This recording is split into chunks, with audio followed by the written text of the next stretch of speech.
Alors maintenant, on va dans les roches qui ont cristallisé à partir du magma sous le volcan lentement. Donc vous trouvez de la diorite. Là voilà la diorite, elle est entièrement cristallisée, donc elle est de texture grenue. C'est un magma particulier, c'est un peu du magma qui a des propriétés qui ressemblent à celui du gabbro, parce qu'on va retrouver à la fin des plagioclases et de l'amphibole, et donc principalement ces deux roches. Donc ça ressemble un petit peu visuellement à un gabbro, ou voire parfois des fois, vous voyez là, à des granites. Et si on regarde en détail les minéraux, bah, c'est pas les mêmes, c'est de la diorite. On va essayer de le regarder au microscope électronique. Au microscope électronique, n'importe quoi. Au microscope optique polarisant. Est-ce qu'elle y est? La diorite, elle est là. Vous voyez, donc là on voit déjà de loin beaucoup de plagioclases. Si je zoome, vous voyez plein de plagioclases en lumière polarisée analysée. Et en lumière polarisée non analysée, on voit quelques minéraux verts ici, ici, là. Si je la repasse, et ben ces minéraux, ce sont des amphiboles et c'est de la hornblende. Donc elle est entièrement cristallisée. Et pourquoi je ne peux pas le revoir en zoom? Si je peux le revoir en zoom, voilà. Et hop là, vous voyez comme c'est joli. Voilà pour la diorite.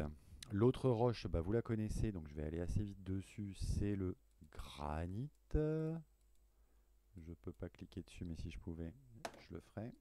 Donc le granit. Voilà les granites. Alors il y en a du rose, hein, on n'a pas beaucoup vu le rose. Vous voyez, quand on tape granit, c'est intéressant parce qu'on trouve plein de constructions humaines à partir de granit, des plans de travail dans les cuisines, vous avez des pierres tombales en granit. Et donc on va préciser la roche pour avoir quand même des jolies photos.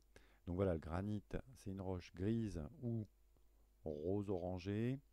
Et les cristaux, vous les connaissez, ce sont des plagioclases, du quartz et des micas, plus ou moins de mica. Au microscope, qu'est-ce que ça donne? Le granit, il est là. Oh, comme il est beau. Donc là, on voit plein de plagioclases un peu bizarres, tout rayées. Du quartz en gris, donc tous les minéraux sont formés, et de la biotite qu'on voit très bien aussi, qui colle tout ça. Donc l'ensemble est solidaire, donc c'est une texture grenue, on ne voit pas de verre. Et en LPNA, on voit très bien la biotite, donc qui est un mica, avec ses petits clivages, elle est beige. Et je vous rappelle que quand vous tournez votre platine, vous avez un changement de teinte du beige qui va du plus clair au plus foncé. La biotite à repérer. Et parfois, ici on ne le voit pas, mais dans la biotite, il y a des petites sphérules noires qui sont des zircons qui permettent de la détecter aussi.